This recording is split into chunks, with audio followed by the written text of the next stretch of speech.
Hello YouTube friends, Gail's here to play another wintry themed indie visual novel. This one's a little bit older. I think said winter, it was made for Winter Jam 2021, so about 4 or 5 years old. Called Winter Flower. I didn't see any content warnings for this one, so that makes me a little hesitant because I mean, it could be perfectly harmless, but then it could not. It makes me a little nervous whenever I don't see any content warnings. But anyway, I'm still gonna do a critique even though it's an older game. I really like this. This looks really cool. With the snowy effect, like this is probably one of the best snowy effects I've ever seen. Very impressive. It has a lot of depth to it, you know, and it's not just like little dots, you know, it actually looks like snow because I mean if you look carefully at the little snowflakes, they're not perfectly circular dots, right? So Winter Flower. All right, let's just begin.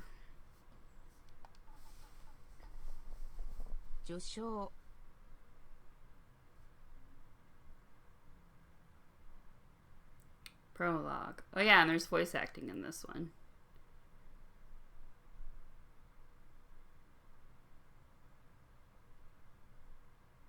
Nihon, Edo jidai shoki.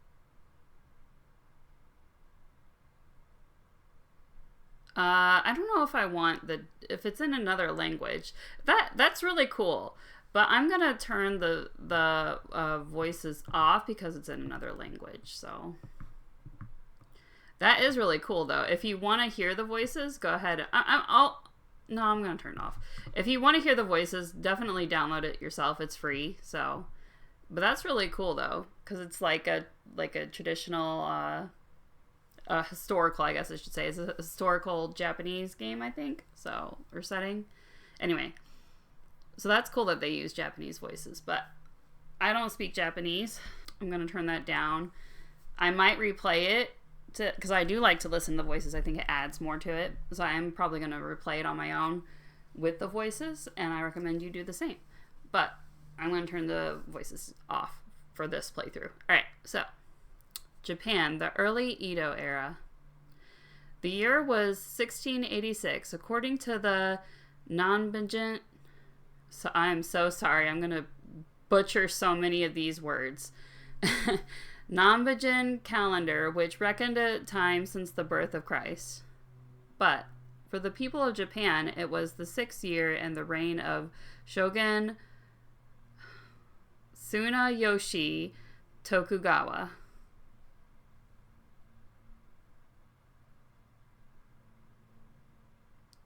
Please forgive my Americanizing of all the words. I am very American with my speech, I have been told. The Hida Mountains. The great Y-shaped range in the region, often called the roof of Japan. I'm going to speed this up a little bit because I like it faster. You know what? I'm just going to turn up all the way. Then I can just go at my own pace. That's really cool. I like I like the transition. That's cool. The little snowflakes. That's awesome. All right. And this is nice too with like the movement. It's very cool. Nice little text box here. Simple but neat. Okay. I can easily read the font. Always good to see. That's all I need. That's all I need. It doesn't need to be fancy. Needs to be readable.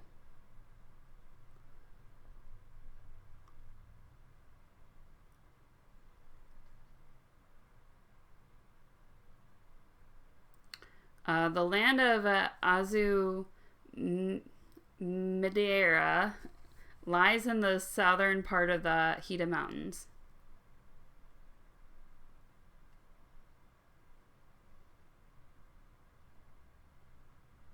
I really like the art style. It really suits the theme, you know?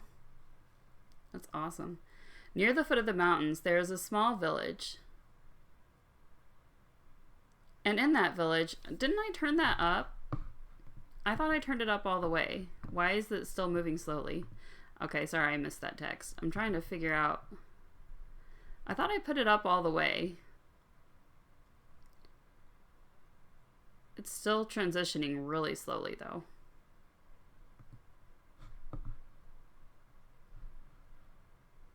Yeah, I did turn it up. So I don't know. I guess there's no way to adjust that. Or maybe that was just like a cutscene or something. I don't know. Maybe that was different. Because this seemed like it appeared faster, but maybe I wasn't paying attention. Alright, anyway. Haru, your sister is sick with fever. Ugh. Upon hearing... Yeah, see, it's still moving really slowly. Anyway. I can't fix it, so we're just going to have to deal with it. Get used to it. Alright, upon hearing the news delivered by those serving women, Haru raced to her little sister's room. Aww. The child lay on her futon, breathing heavily, and with a face flushed from fever. Oni-sama. It hurts. Natsumi.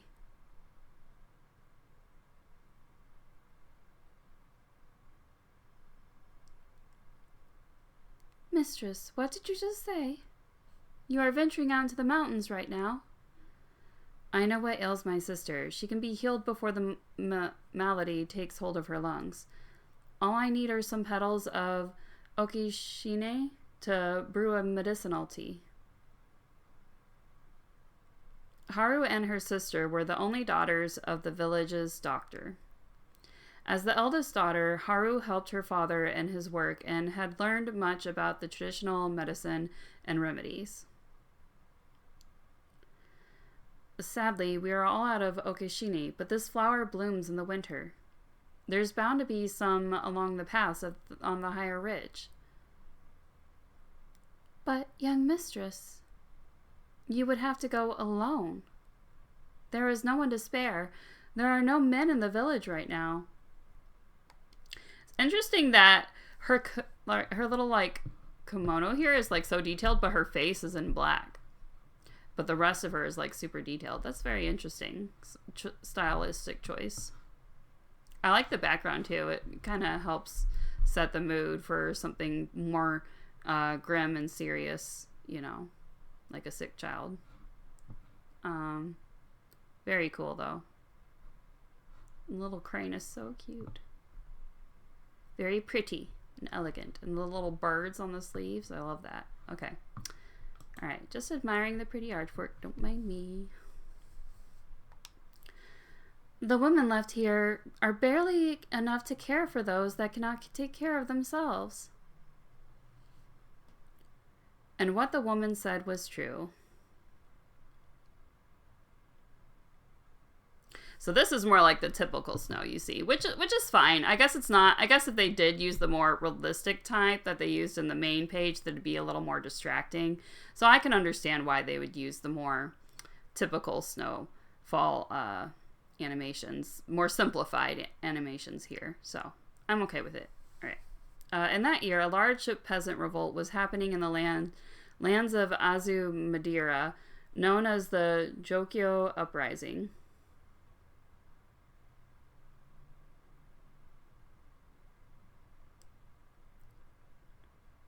After several bad winters and the raising of taxes by the Mizono clan, many farmers joined this rebellion. Haru's village was more prosperous than most and had not suffered much during the last harsh winters. So it had not joined the cause of the rebellion.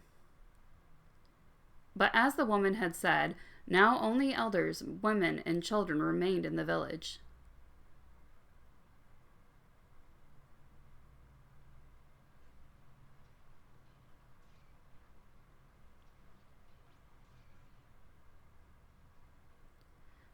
All the men in the village had been conscripted by the samurai lords to fight alongside them against the rebels.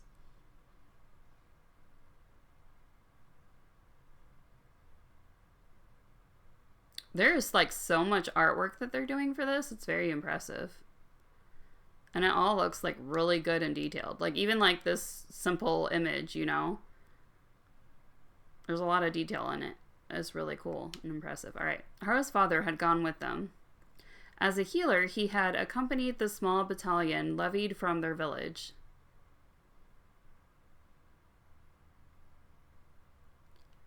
But all by yourself? It cannot be helped. What must be done must be done.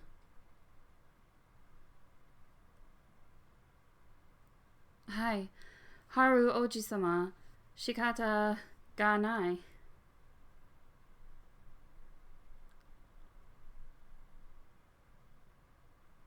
Oh, interesting, and now it's like all bright and colorful.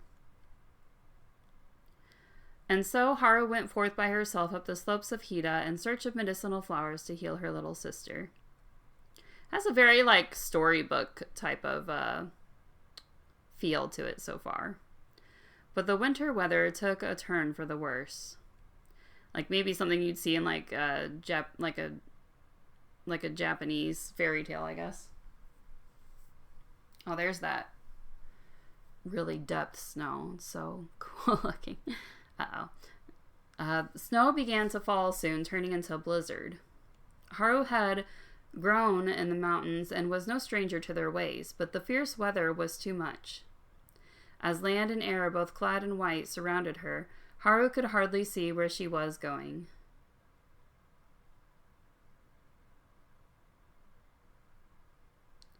And thus she lost her bearings.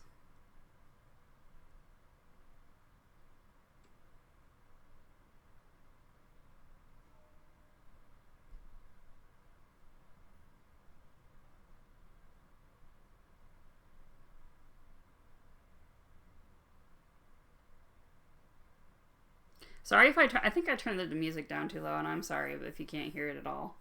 Like I said, you'll just have to play the game itself if you want to listen to the music and the voice acting. Definitely recommend it. So far, anyway, it's good. White. It was all-encompassing. Fluffy snowflakes cascaded to rest on my dark eyelashes. A strong breeze caught the snow, swirling it around me. I squinted, trying my best to see anything. So I will say not a huge fan of the narration switching midway. Like it started out in third person, and I guess that was kind of like the introduction or whatever. And now it's switched to first person. So it doesn't matter which you choose as long as it's consistent. You don't want to go back and forth because it can get a little confusing, and it kind of breaks the immersion and reminds me that I'm reading a story if it switches back and forth, you know. So just something you want to keep in mind, in my opinion anyway. Definitely try to keep it more consistent. I squinted, trying my best to see anything. Taking a step forward, my foot sunk deeper than I anticipated, momentarily shifting my balance. Where's the pass? I could no longer see the mountain path ahead as it had become filled in with white powder. How would I be able to find the flower now? My sister is relying on me. Frowning, I tried to push myself to keep moving forward. Standing still is not an option. I glanced over my shoulder, conflicted.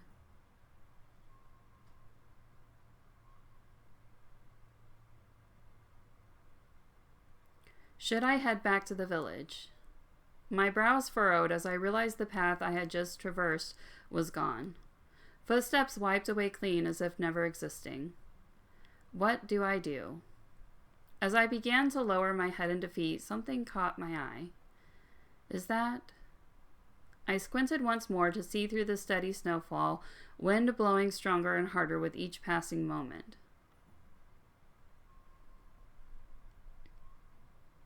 As the figure approached, I could make out a faint silhouette against the backdrop of white.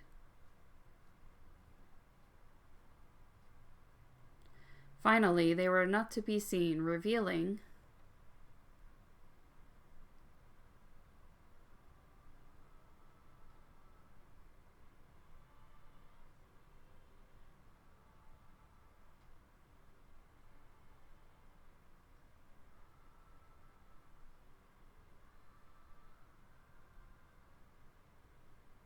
a man. I couldn't tear my eyes away, uncertain if my mouth had dropped agape at the sight. Everything about the person was striking, from his snow-white hair dancing in the wind to his bold eyes. His gaze met mine. A sudden icy chill snaked its way down my spine. What was that? it lingered as he continued walking closer, only to stop a few steps away.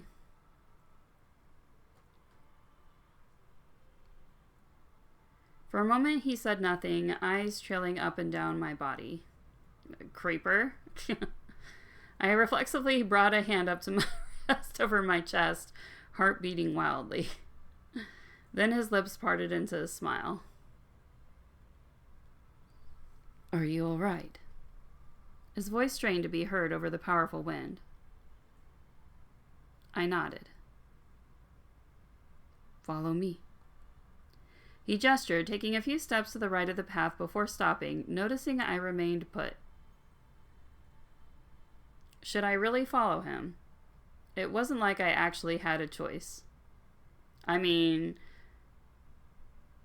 you do, but but my gut twisted at the idea of naively following a stranger.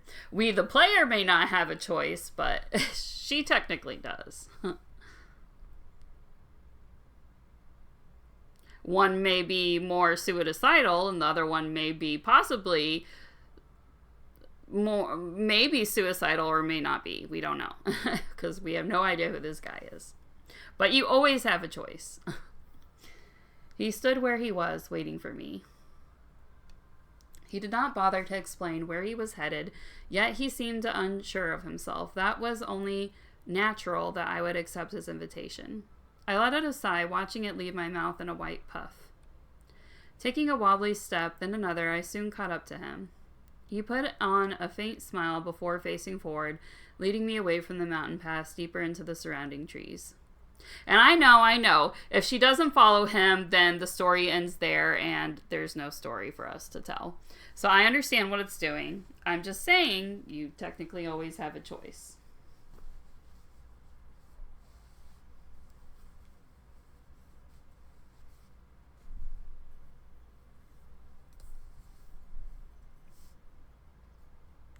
I was freezing. My clothing had become dampened from the snowfall, wetting the shoulders on my coat.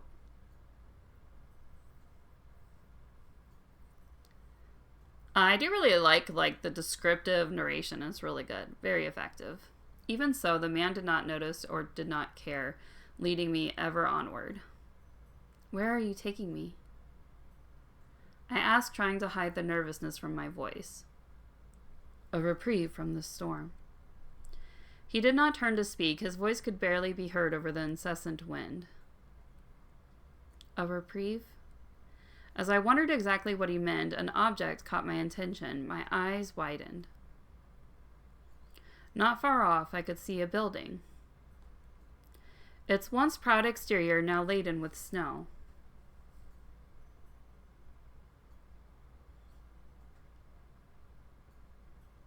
Cracks forming in the wood and crumbling foundation.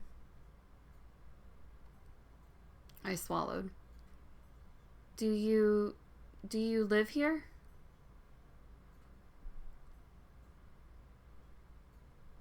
He said nothing. Perhaps he could not hear me as he kept pressing on toward the desolate home.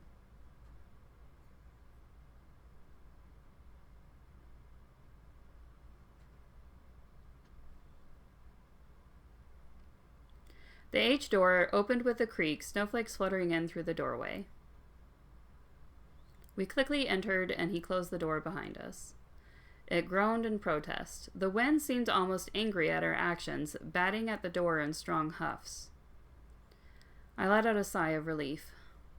I dusted any remaining snow off my shoulders and arms, looking up at the sound of footsteps.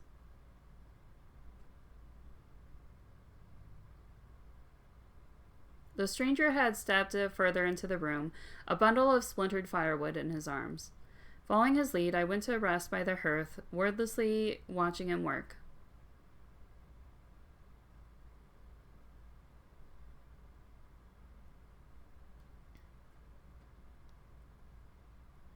In a few minutes, orange and yellow flickered before my eyes, flames greedily eating up the dry pieces of wood.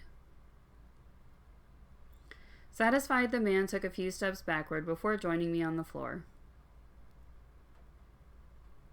Silence. Save for the ongoing storm outside and the crackling of the fire, The absence of noise seemed loud and awkward. Thank you.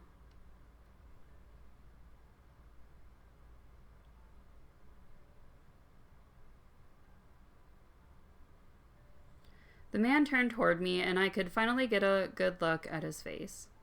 He appeared to be around my age, yet oddly youthful. His face was handsomely sculptured, as if chiseled by a fine woodcarver. To what do I deserve these things? For saving me, of course. I blurted out without thinking. I instinctively slouched my shoulders in shame. Yet all he did was smile ever so slightly. I would not think me, after all. Who knows how long this storm may last? His words, while not untruthful, seemed eerie. An omen. I did not want to think of how long the storm might last.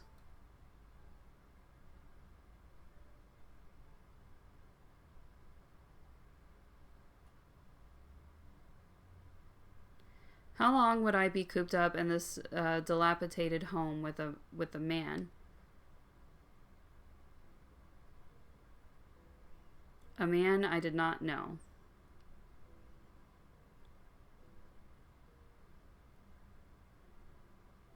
If only the storm had come after I found that flower. Then my dear sister would be...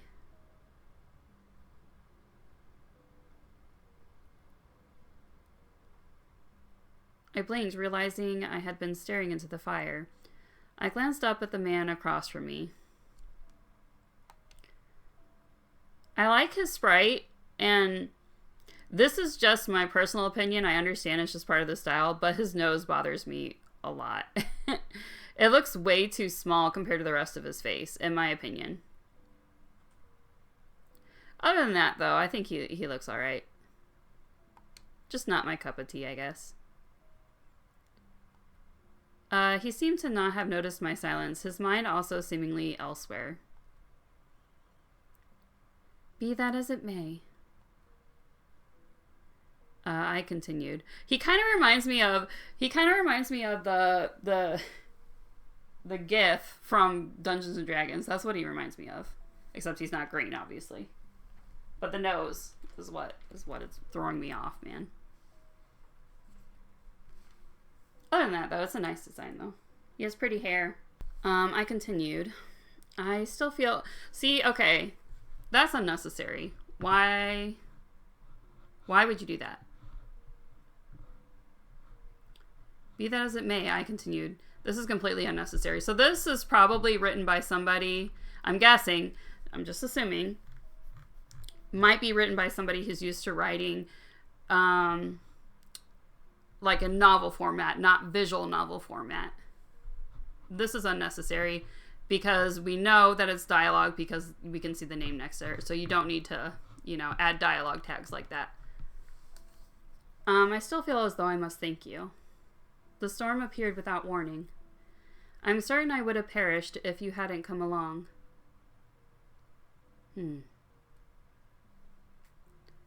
Crack, pop, went the fire. Ooh. Interesting transition. Or, I guess, setting the mood for the blizzard, maybe. Noise is soft compared to the howling raging on the other side of the thin walls. The house even seemed to tremble under the storm's strength. Or was it just my imagination? I turned my attention back to the man before me. He was certainly odd, to say the least. If he had known this place existed, why did he not come here as soon as the storm started? Had he seen me standing on the mountain path? It seemed doubtful that he could have from that distance, given the amount of snow that fell. I let out a small, strangled sigh. Pondering these thoughts on my own will do no good. Glancing upward, the man seemed to be at peace, as if it were a pleasant summer day. His eyes ignored the flickering fire, moving around the room before resting on me. Oh. Caught like a fish in a net, I suddenly had the urge to ask. Oh, we get a choice. This is just asking questions, but I still get the urge to save because I haven't done it yet. All right. Where were you heading? Do you live nearby? How did you know of this place? Let's do that one. How did you know of this place, if you don't mind my asking? He closed his eyes for a brief second before looking at me once more. I know the area quite well, so I've known of this place's existence for some time now. I see. That knowledge certainly came in handy for us then.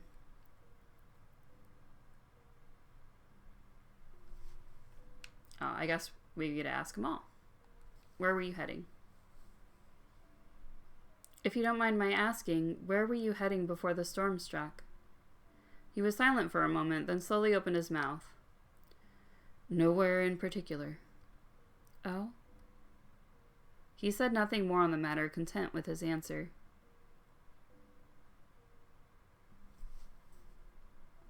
Do you live nearby? Then. One could say so, I suppose. I don't know of many people who choose to live on the mountain. It must be a hard life. Not particularly.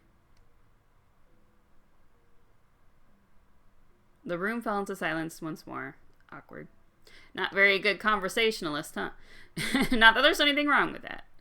It is perfectly fine. He seemed rather content with his answers, not bothering to expand on them, even for another's benefit. However, I was not entirely satisfied with what he had said. Girl, just let it be. I mean, he let you into his house. He showed you into a refuge or whatever. I decided to leave it alone. There you go. If there was something he wanted to tell me, he would in his own time. At least, I hoped.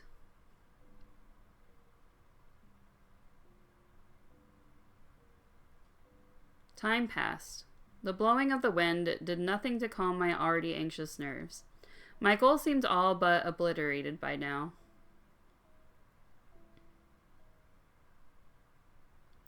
There was no way I could find that flower. Aw, don't give up. In addition, this man, he seemed different. I recalled the moment our eyes first met, that icy chill sneaking its way down the length of my back, gliding over my spine. Yeah, I definitely get the feeling it's going to be something supernatural. I think it's heading in that direction. It's hinting at it a lot anyway.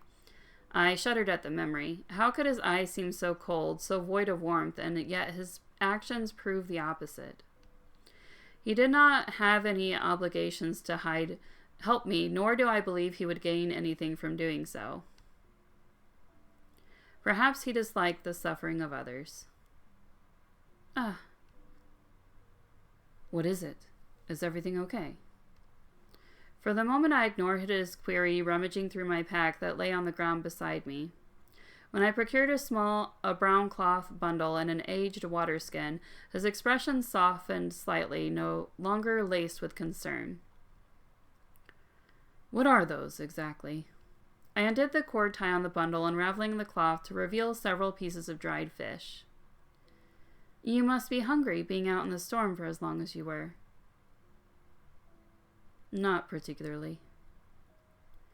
Food will be good to keep you warm and your energy up. I grasped the end of the fish between my finger and thumb and extended my arm toward him, the fish swaying with the movement. To say he seemed hesitant was an understatement. I cannot, in good conscience, deliver food that is surely yours.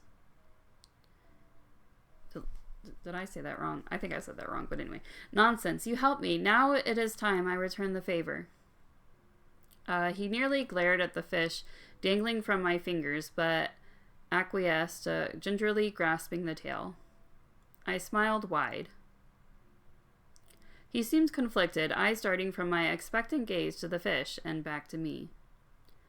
Don't force yourself if you don't like it. He held up a hand, silencing me. No, you are merely showing your thanks. He brought the fish closer to his lips before taking a nibble. How is it? Not intolerable. I smiled, soon following suit. Oh. I did not ask your name. It's Fuyu. Haru. I smiled to myself, relishing in the simple flavors of the dried fish. Eating just one, I bundled up the rest to save them for later, rationing what supplies we did have in case the storm proved to be nastier than either of us anticipated.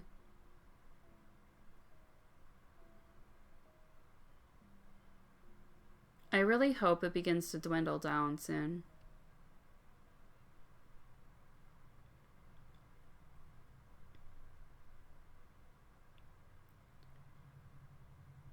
Fading orange embers glowed inside the hearth, wood long since consumed. I felt the toll of the storm on my body. I felt drained and lifeless. Eating did seem to help somewhat, and I wondered whether we would chance eating even a little bit more.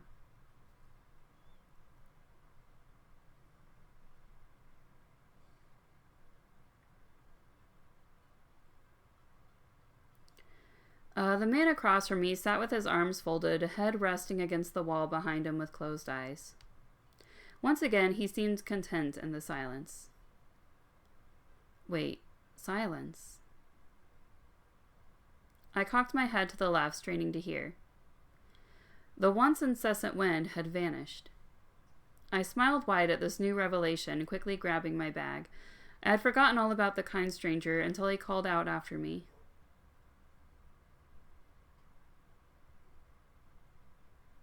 You are making a foolish decision. What?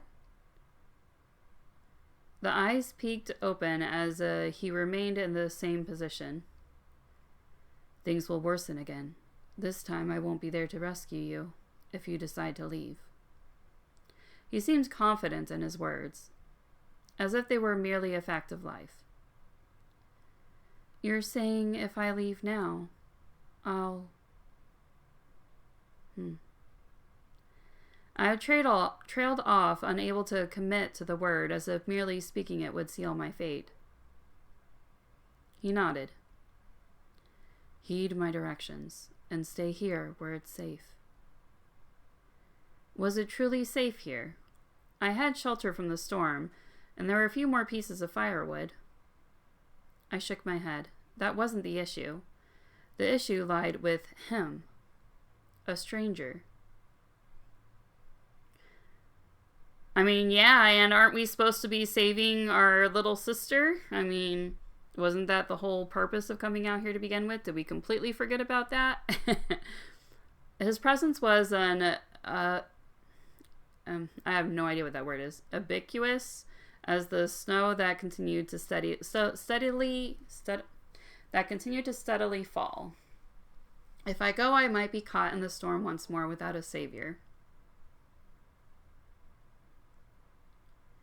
If I stay, I'm subject to whatever actions this man decides upon. In the end,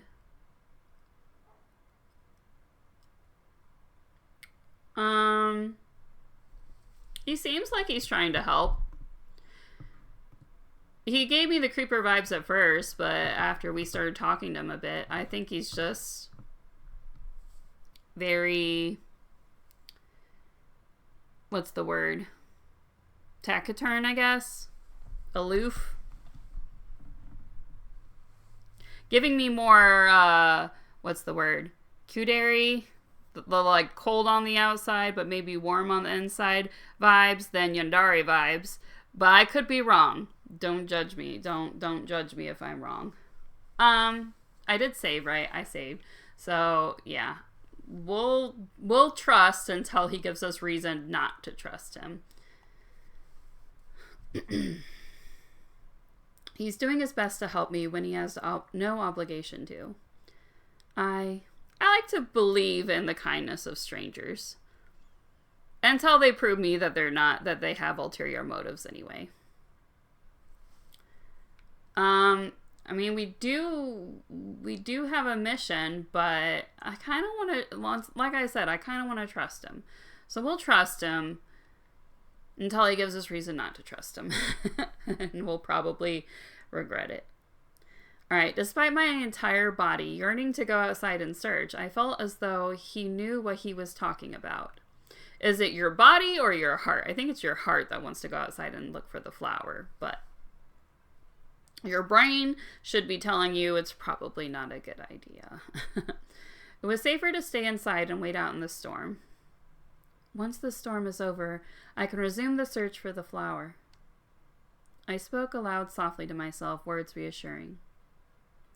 I scooted closer to the dying flower, trying to soak up what remaining warmth I could.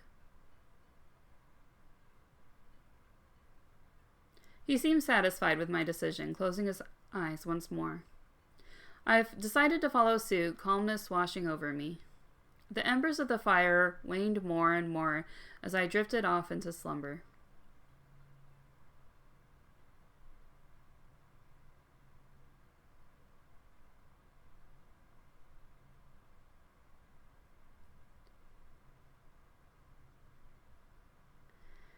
Blearily, I opened my eyes, revealing an empty room. Oh, where had he gone? He hadn't left me all alone, had he? I staggered to my feet, pulling back open the rattling door.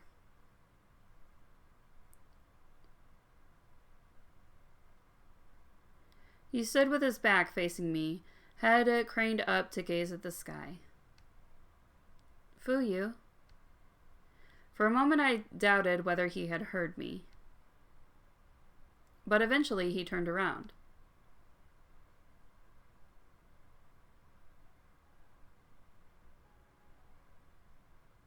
There was a ghost of a smile upon his lips as he headed back inside. What were you doing out there? I thought it wasn't safe. He pondered on how to answer me before uttering, I enjoyed the cold weather. What an unsatisfying answer. With a huff, I grasped his sleeve and led him back to the hearth. He shied away from the pit as I threw in another short log, orange embers flying into the air. Soon it caught fire, flames greedily eating away at it. Nothing good will come of being outside. Isn't that what you had said? More or less. He avoided my gaze like a child being lectured by a stern parent. I let out a deep sigh. Perhaps I was being too forward with him. Even so, I can't fathom why he would leave our safe haven. He clearly did not want to tell me. I mean, obviously because he's not human, right? I think it's pretty obvious. At least I had a good reason for wanting to leave. Gazing at his form, I noticed his eyes gazing at the flickering fire. There was so little I knew about him. Before I could speak the questions in my mind, I was surprised by the sound of his voice cutting through the silence. You mentioned a flower. Oh, yes. What is the purpose of finding it? I found myself smiling fondly. Natsume. Why is she smiling? Her sister's sick. Sorry. I'm not making fun of it. I'm not. I just thought it was silly. I thought that was a poor choice of words. Let's put it that way. Natsume. My younger sister. She's terribly sick and no current medicines have been able to cure her, only easing the suffering ever so slightly. I see. Why would you be the one to find this flower? Surely your father could do it. I lowered my head, smiling despite the heaviness in my heart. My father is not around. It is just Mother and us girls. Mother cannot leave Natsume's side, thus I have to be the one to do the searching. The room fell into silence once more. However, I felt better being open with him about my goal, the reason behind this journey. What about you? What about me? You live nearby and know the area quite well. You weren't heading anywhere in particular when the storm struck yet. I don't know. I feel as though something is missing. I can assure you that nothing is. Not all of us have such a driving force behind our actions, propelling us forward. Sometimes, all one can do is survive one day to the next. I can understand that. Really.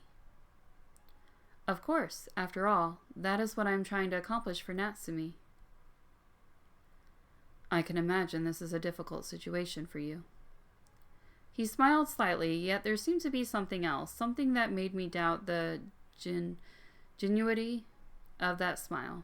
Regardless, I'm glad you decided to share your plight with me. Oh? What an odd thing to be happy about. We fell into a comfortable silence after that, night falling.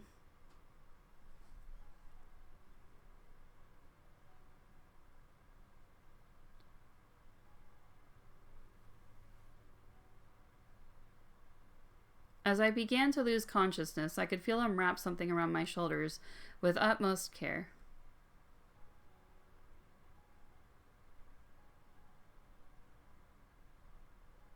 Warm. I snuggled into the fabric, falling asleep with a smile upon my face. Aw. At first I thought he was doing something creepy, but I'm like, oh no, he's just trying to keep us warm. That's nice. He's a nice guy. I hope.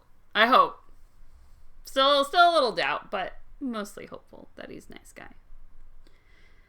Opening my eyes revealed the same scene as yesterday, except something seemed different. Oh.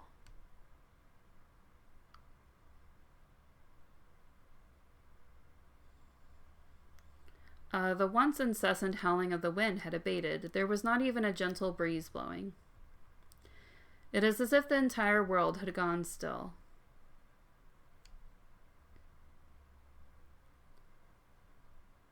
Fuyu stirred, facing me with a faint smile. Good morning. It seems the storm has gone. I nodded, eagerly standing up, feet padding across the old floorboards as I reached the door.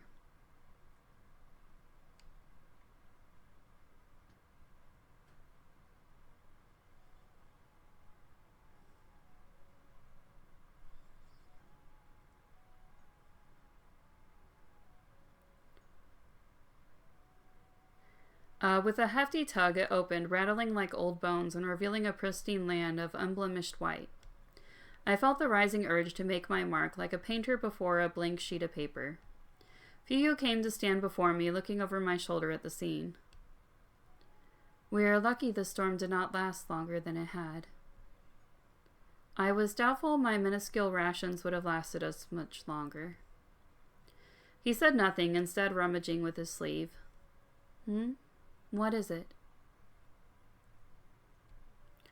I asked, yet he remained silent until he procured something that made me let out an astonished gasp. How did you... Where did you... He chuckled as I fumbled for the words, extending his hand out to me.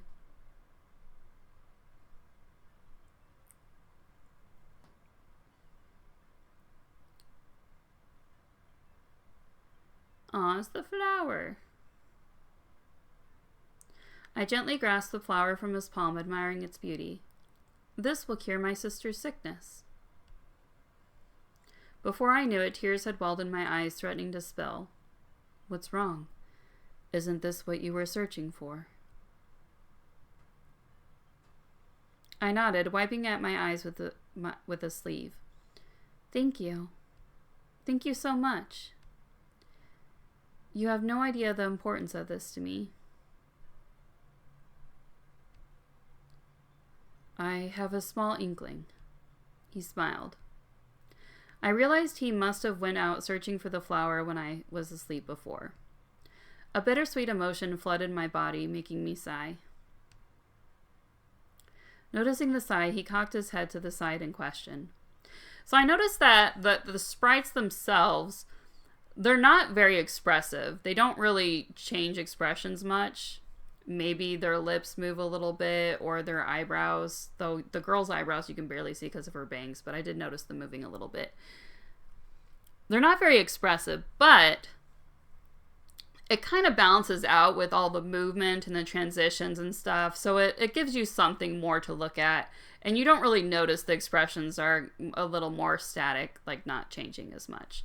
I just wanted to point that out, though. So I don't mind it as much. If it didn't have all this movement and transitions and stuff, it would be a little more meh. You know what I'm saying? Because there wouldn't be anything interesting to look at. But it's still interesting because so it balances out. That's what I'm trying to say anyway.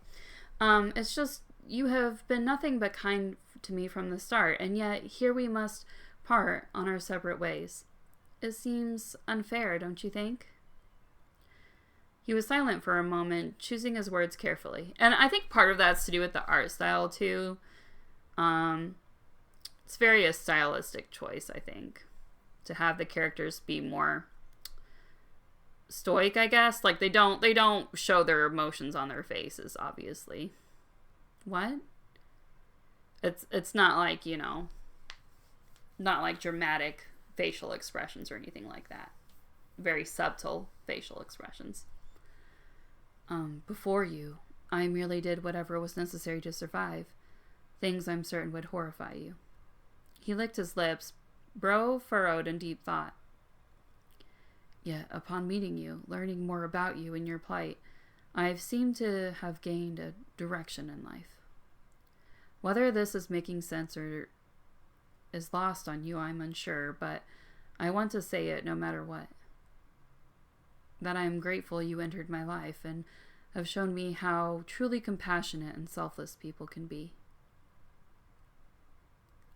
I would be remiss if we were merely to part like this. Hence, I would be most honored to help you continue your quest, if you would allow it. I didn't know what to say. His unexpected speech made me stand stock still, lips twitching to say words my brain had yet to form. Yet, gazing at his face, his true expression and vulnerability exposed, I could only smile. Of course, I would be more than grateful to have you. He smiled, nearly beaming in response.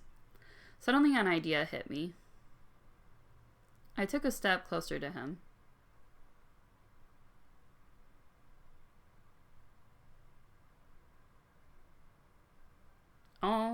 Oh, she's just kissing his cheek. I'm like, what? Oh, I wasn't expecting that, but okay. Before he could say a word, I softly planted my lips on his own. Oh no, she's kissing his lips? I thought she was kissing his cheek. Isn't his chin like down here? It just looks a little mismatching. Maybe like the artist thought they were going to kiss the cheek, but then maybe the writer decided they were going to kiss on the lips. Or maybe I'm misreading it and that's just like his hair or something. I don't know. Looks a little odd to me. They were cool and smooth. He was stiff for a moment before relaxing, hand grabbing a hold of my arm as he relished in the chaste kiss. Strangely, at this time, his lips seemed to slowly warm. So I kind of wish... Aw. His hair changed a little bit. Pulling away, I was surprised to see pink dusting his cheeks. And... you... His once snow-white hair turned black like a white page soaking up ink. I'm going to have to comment on the romance now. I wasn't expecting it to be romantic. I thought they were just being sweet. So I'm definitely going to comment on that during my critique because I'm not... I would have preferred it if it had been more friendly than romantic, but I'll tell more why when I get to my critique. I'll let it play out till the end. What is happening to me? I could not answer. The realization that he had been something other than human dawned on me. Wow! Really? Just now? Yeah, never mind. Okay. Explaining all of his questionable actions, such as the distaste for warmth, the love of the cold, and even his somewhat icy demeanor.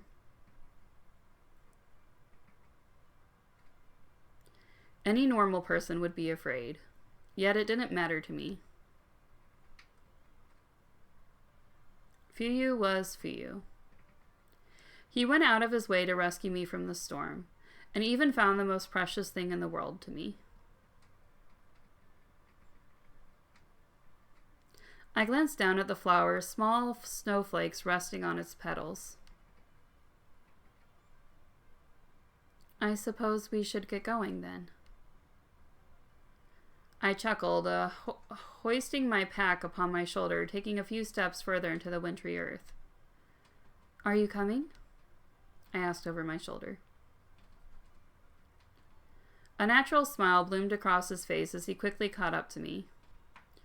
His face, once frozen, was now wonderfully warm as it encapsulated my own.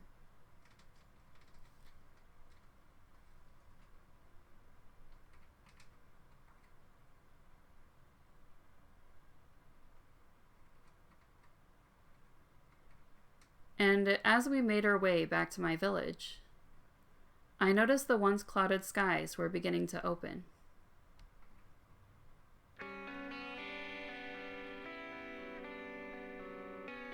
Aw, the sun's coming out.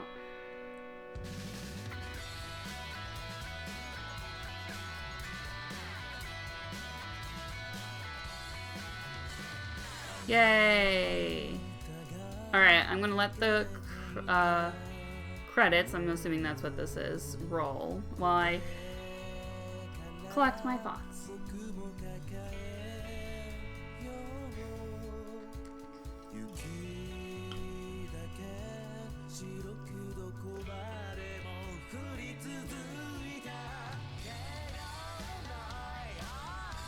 And drink some tea.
Oh, is this like a little clip where they return and the sister gets better, hopefully?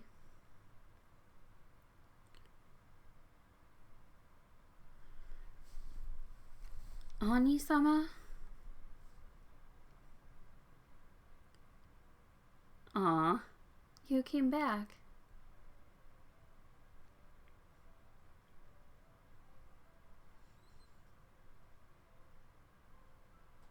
So cute.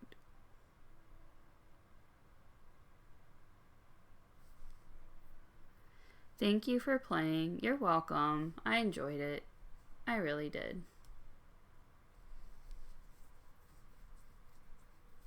Most of it, anyway. I do have some things to say, obviously. I always do. It is very rare. I could probably count on one hand the number of times where I had nothing critical to say, criticizing to say. I always have an opinion for everything. But that's all part of being a creator. One, you can't please everyone, and two, you know, just keep moving forward. Aw, that's... I have mixed feelings about that. We'll get to that. To start off positive, always start off positive. I really like the fairy tale vibes was really nice. All the little transitions of the movement, really like that. It really gave it a nice polished touch and feel. Very unique and really fit in with the wintry theme. The little snowfall and all that. It all embraced the theme very well. I really liked in the beginning when they were doing the narration, more traditional Japanese art style. As for the characters themselves, I liked Fuyu more than I liked the MC. The MC, I liked her that she wanted to help her little sister. I liked that part about her. It was very brave of her to do on this, knowing that she would be putting herself in danger to save her sister. That's really sweet and cute, and I like that part about it. I really like that. That shows a good quality of a heroine that you want to follow. But, and it's a big but, she's more sweet than she is clever. Let's put it that way. There were some moments where like with the whole stranger and whatnot, she keeps narrating to us about how unhuman he is, and then at the end when it's revealed that he's not human, she acts surprised. So that makes it seem, and I know what it's trying to do. I know it's trying to hint that he's not human without giving it away. But it makes the heroine, because she's the one narrating the story, it makes her seem a little on the dense side, if you get my meaning. So that's something to look out for and how you want to portray your main character. If that's the vibe you're going for, that she's a little on the dense and naive side, then that's great. It's not what I like to see in a heroine. I'm more the strong, independent woman type. I like a woman with brains. I respect them more than the ditzy, not very rational type, I guess. I don't even know how to describe it, but I hope I'm not, coming off as too mean. I'm not trying to be mean. I'm trying to be honest. Okay, anyway, let's move on. Other positives, the GUI is really nice. I like the main screen. I liked it before than this, and we'll get to this in my constructive criticism why I don't like this. And then, like I said, I liked Fuyu. His design is okay. The nose bothered me a bit, but everything else I liked about him. And I liked his character, too. He seemed, like I said, I liked him more than the MC. He seemed nice and genuinely wanting to help. The NC has some issues with the romance that it went in. And then gameplay-wise, like I said, I wish the sprites had been a little more expressive, but the whole, the rest of the movement and the animations made it feel more dynamic, so it didn't feel too static to me, which is great. So at least you have something there to distract from the lack of expressiveness in the characters' faces. So that's pretty much, I think, all I wanted to say about the positives. So moving on to my constructive criticism. Like I said, the voice acting I didn't get to hear. I turned it all the way down, and the music I could just barely hear, so I can't really comment much on that. I'm sure it's great though. I'm not an expert in audio, and to me it's not it adds to the mood, but it's not really the focus for me. The focus for me is more on the characters, the story, the pacing and stuff like that. Which the pacing I thought was great. The structure, it was pretty good.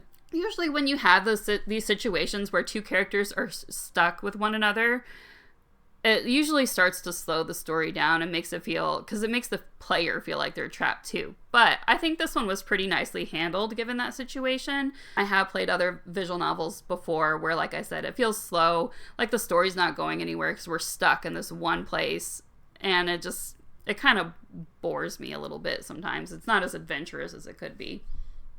But I didn't really get that feeling here.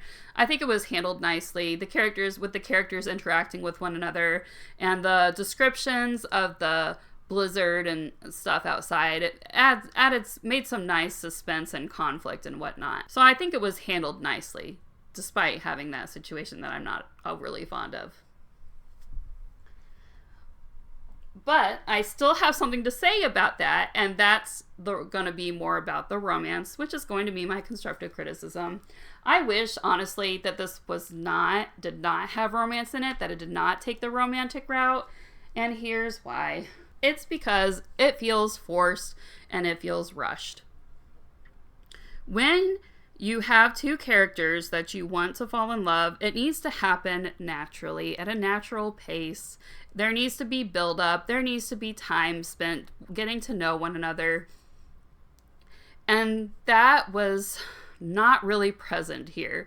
She was asking him questions, trying to get him know him better, but he wasn't responding, and we don't really know him that well. Even at the end, she was shocked that he was not human, even though to me it was kind of obvious, but it just shows that they didn't have much time spent getting to know one another. She may have been touched by his actions, but that shouldn't lead to romantic feelings. That should lead to friendly feelings of gratitude and whatnot. And the whole situation of having two characters stuck with one another is what we call forced romance. It is the writer, and I'm sorry, this is going to sound critical. I see this all the time with romance, and it annoys me a little bit, which is why I'm going to seem a little critical and a little harsh here. It's the author wanting their characters to kiss. That's their end goal. That's the vibe that I'm given here. I think, personally, if they had just been left off as friends and not romantic interest, I think it would have been made more sense, felt more natural and sweet and wholesome. The romance kind of ruined it for me a little bit. Like, even if it was just her kissing him on the cheek, I would be more okay with that, because that can be more of a friendly gesture than a romantic one. But it definitely seemed like the writing, at least, was trying to get it to go in a more romantic direction, and I'm not overly fond of that. I think it would have been better off if they'd just been friends, getting to know one another. And it all honestly comes down to personal preference. This whole strangers to lovers, forced and quick, and like just the span of a couple days, is not my cup of tea, but it could be somebody else's cup of tea. Maybe they like the romance and they want to see the characters kiss too. And that's great if that's your jam, but it's not my jam. And I just like to point it out because it is, in my opinion, an issue with romance, and I see it all the time and it just annoys me. But it is what it is.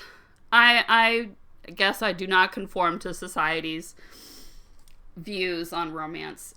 I like romance to be slow burn and take your time getting to know one another. I want to feel the connection, and I didn't really feel the romantic connection here. I definitely felt the good intentions of strangers, but they're strangers, they're not lovers. So that's just my personal take on it. But it is what it is. And overall, aside from the romance, I did really enjoy it. I thought it was great. I really enjoyed the fairy tale vibes, and it was very cute and sweet. It was nicely narrated. The writing was good. Yeah, if they just remained friends, I probably would have had to nitpick more on my constructive criticism, but it happens, and regardless, it's still a very nice and very impressive visual novel with a lot of good things going for it. So, that's all I have to say, though. And thank you for watching, and I hope you have a great day. Bye.